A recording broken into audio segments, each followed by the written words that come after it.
శేఖర్ రెడ్డి గారు, నమస్తే అండి. శేఖర్ రెడ్డి గారు, ఏంటి పొత్తు కుదరకూడదు అని చెప్పి చాలా ప్రయత్నాలు చేసింది వైఎస్ఆర్సీపీ అనేటటువంటి ఆరోపణలు ఎక్కువగా ఉన్నాయి. కానీ పొత్తు కుదిరింది, కానీ గ్రౌండ్ లెవెల్లో కూడా ఆ ఓటు షేరింగ్ అనేది జరగకూడదని చాలా తీవ్ర ప్రయత్నం అయితే చేస్తున్నారు అనేటటువంటి వార్తలు కూడా ఉన్నాయి కదా. ఏంటి మీరు సక్సెస్ అవుతున్నారా లేదా ఆ విషయంలో? నమస్తే అండి మీకు, అలాగే ప్రైమ్ లైన్ వీక్షకులకి, ప్యానెల్లో ఉన్న సభ్యులందరికీ కూడా గుడ్ మార్నింగ్ అండి. పాపం లక్ష్మణ్ రావు గారు తన బాధను వెళ్ళగక్కుతా ఉంటే మీరు మధ్యలో ఆపడం అనేది బాగాలేదండి. వాళ్ళ పార్టీలో జరుగుతున్నటువంటి ఇబ్బందులు, వాళ్ళు తెలుగుదేశం పార్టీతో పోవటం వల్ల వాళ్ళు ధృతరాష్ట్ర కౌగిల్లో ఎలా ఇరుక్కున్నారు అని చెప్పి పాపం లక్ష్మణ్ రావు గారు వాళ్ళ బాధను చెప్తా ఉంటే అది ఆపడం అనేది అది మీకు వినసొంపుగా ఉండొచ్చు శేఖర్ రెడ్డి గారు. కళ్ళల్లో ఆనందం చూస్తున్నారు. కళ్ళల్లో ఆనందం ఏముందా? కళ్ళల్లో మాకేం ఆనందం ఉంటది? మీరు కొట్టుకుంటే మాకు ఆనందమా? మీరు కలుస్తారు, మీరు కొట్టుకుంటారు, మళ్ళీ మీరు కలుస్తారు, come to the point Shekhar Reddy garu, come to the point please. ఇంకో విషయం అండి, మన శ్రీనివాస్ చౌదరి అన్న మాట్లాడుతూ కూటమి అద్భుతంగా ముందుకెళ్తుంది, కూటమి ఖచ్చితంగా 160 సీట్లలో మేము గెలవబోతున్నాం అని చెప్పారు. మనిషి ఆశాజీవన్న, కానీ అత్యాశ ఉంటే మాత్రం మంచిది కాదు. మీరు బాగా గమనించారా అండి? మీరు బాగా అద్భుతంగా గమనించుంటారు. సభలన్నీ చూస్తా ఉన్నారు. ఎన్నికల కోడ్ వచ్చినప్పటి నుంచి కూడా సభలన్నీ చూస్తున్నారు. ఎన్నికలు ఇంకా దగ్గరకు వచ్చే కొన్ని కూడా సభలు మొత్తం హీట్ ఎక్కుతా ఉన్నాయి.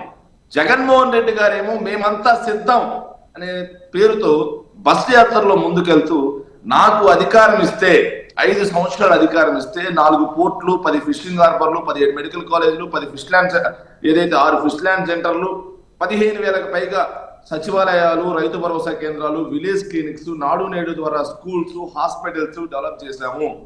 ఇవి కాకుండా 2,30,000 ప్రభుత్వ ఉద్యోగాలు ఇచ్చాము. 1,00,000 కోట్ల రూపాయల పెట్టుబడులు మేము గ్రౌండ్ చేశాము. వీటి ద్వారా 10 లక్షల మందికి ఉపాధి కల్పించాము. ఇలా చెప్పుకుంటూ పోతున్నాం. మేము ఏదైతే సచివాలయ వ్యవస్థ ద్వారా, వాలంటీర్ వ్యవస్థ ద్వారా అవినీతికి తావు లేకుండా 2,70,000 కోట్ల రూపాయలు డీబీటీ, నాన్ డీబీటీ ద్వారా మేము ప్రజలకు అందజేశాము. మీరు ఒకసారి అధికారం ఇస్తే మేము ఇంత చేశాం, ఇంకోసారి అధికారం ఇస్తే మేము ఏం చేస్తామనేది స్పష్టంగా జగన్మోహన్ రెడ్డి గారు చెప్పుకుంటూ ముందుకెళ్తారు. గమనించారా అండి మీరు? కానీ చంద్రబాబు నాయుడు గారు సభలు పెట్టేది ఏం మాట్లాడుతున్నారండి? తమ్ముళ్ళు రాళ్లతో కొట్టేయండి, తమ్ముళ్ళు గాజు గ్లాస్తో కోసేయండి, తమ్ముళ్ళు వాళ్ళని అంతు తేల్చండి, తమ్ముళ్ళు వాళ్ళ కథ తేల్చండి, తమ్ముళ్ళు మనకు అధికారం వస్తే వాళ్ళని రోడ్డు మీద లాక్కూడదాం, బట్టలెప్పదీసి రోడ్డు మీద ఊరేగిద్దాం. స్పష్టంగా తేడా తెలుస్తుంది ఎవరు ఫ్రస్ట్రేషన్లో ఉన్నారు, ఎవరు ఫ్రస్ట్రేషన్లో ఉన్నారు, ఎవరు స్పష్టంగా ఉన్నారు అనేది ఈ 2 మాటలే చాలండి. రాష్ట్ర ప్రజలు గమనిస్తా ఉన్నారు. మేము చెప్పలేదు, మీరు చెప్పలేదు, ఇంకో చెప్పలేదు. ప్రజలు క్లియర్గా ప్రజలకు అర్థమవుతా ఉంది ఎవరికి ప్రజల పట్ల, రాష్ట్రం పట్ల చిత్తశుద్ధి ఉంది అనేది. వాళ్ళు మీకు ఒక చిన్న ఉదాహరణ అండి. మొన్నటి వరకు చంద్రబాబు నాయుడు కానీ, లోకేష్ కానీ, పవన్ కళ్యాణ్ కానీ వాళ్ళ శ్రేణులు మొత్తం కూడా జగన్మోహన్ రెడ్డి గారి ప్రభుత్వం అధికారంలోకి వచ్చిన తర్వాత ఒక్క ఉద్యోగం కూడా ఇవ్వలేదు అని అన్నారా లేదా? అదే చంద్రబాబు నాయుడు, అదే పవన్ కళ్యాణ్, అదే శ్రేణులు మళ్ళీ మొన్న 1వ తారీఖు వచ్చేసరికి వాలంటీర్ వ్యవస్థను ఆపేయంగానే సచివాలయాల్లో 1,26,000 మంది కొత్త ఉద్యోగులు ఉన్నారు కదా, వాళ్ళ చేత పంచుతుంది కదా అని చెప్పేసి చూడండి 2 నాలుకలు. మొన్నటి వరకు ఒక్క ఉద్యోగం ఇవ్వలేదు అన్న వాళ్ళ నోటి నుంచే 1,26,000 సచివాలయ ఉద్యోగాలు ఇచ్చాం అనే దగ్గరకు వచ్చారు. ప్రజలు గమనించట్లేదంటారా? వాలంటీర్ వ్యవస్థని ఏం వ్యవస్థ అంటే అది గోని సంచులు మోసే ఉద్యోగం అన్నారు, ఇళ్ళకెళ్ళి తలుపులు కొడుతున్నారన్నారు, హ్యూమన్ ట్రాఫికింగ్ అని పవన్ కళ్యాణ్ అన్నారు. వాళ్ళ పార్టీ ఎమ్మెల్యేలు అయితే ఇంకొంచెం ముందుకెళ్ళి తెలుగుదేశం పార్టీ ఎమ్మెల్యేలు వాళ్ళని ఒక తాలిబాన్ లాగా, జైషే మహమ్మద్ లాగా, ఉగ్రవాదుల లాగా మాట్లాడారు.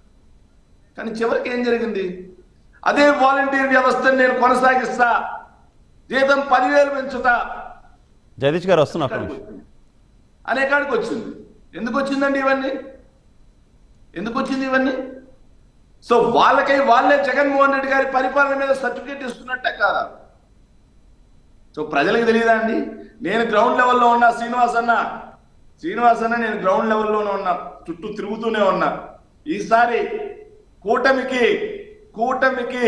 మిగిలేది బూడిదే అన్నా, కూటమికి మిగిలేది బూడిదే. లక్ష్మణ్ రావు గారికి మీ ద్వారా, ఈ ప్రైమ్ 9 ఛానల్ ద్వారా ఒక మాట చెప్పాలనుకుంటున్నాను. లక్ష్మణ్ రావు గారు నేను మీకు ఒక చిన్న విన్నవించాలనుకుంటున్నా. మీరు ఆగే శ్రీనివాస్ అన్న కంగారు పడి తిట్టాను, నువ్వు మాట్లాడినంతసేపు నేను కామ్గా ఉన్నా కదా.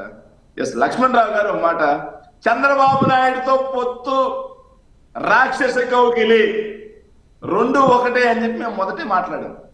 18% ఓట్ షేర్ ఉన్నటువంటి బీజేపీ 99లో 18% ఓట్ షేర్ ఉన్నటువంటి బీజేపీ చంద్రబాబు నాయుడుతో కలిసి ఎన్నికలకు వెళ్ళటం వల్ల వాళ్ళ పరిస్థితి 2019 వచ్చేసరికి 0.8% వచ్చింది. 0.8%. జనసేన కూడా అలా 100 కన్నా తక్కువ ఓట్ షేర్తో 2024 తర్వాత మిగిలిపోబోతుంది.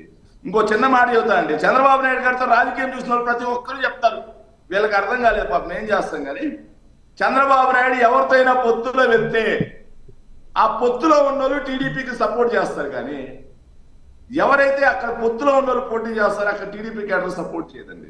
మీరు పవన్ కళ్యాణ్ గెలుస్తారనుకున్నారా? పవన్ కళ్యాణ్ వైఎస్ఆర్ కాంగ్రెస్ పార్టీ ఓడించాల్సిన పని లేదు. వర్మ గారే దగ్గరుండి పవన్ కళ్యాణ్ గారిని ఓడించడానికి సిద్ధంగా ఉన్నారు. Okay, right. చూడండి లక్ష్మణరావు గారు, జరగకపోతే ఓకే, జూన్ 4వ తారీఖున ఎలాగ డిబేట్ లో కూర్చొని మాట్లాడను. Right right. జగదీష్ గారు, జగదీష్ గారు, కూటమి సార్, కూటమి బయటికి చెప్పుకోవడానికి పవన్ కళ్యాణ్ గారి స్వప్రయోజనాల కోసం, అలాగే నారా చంద్రబాబు నాయుడు గారి స్వప్రయోజనాల కోసం పనిచేస్తుంది, కానీ గ్రౌండ్ లెవెల్లోకి వచ్చేసరికి కూటమి విచ్ఛిన్నం అయిపోయిందండి. రైట్. కూటమి లేదు అక్కడ. Okay okay.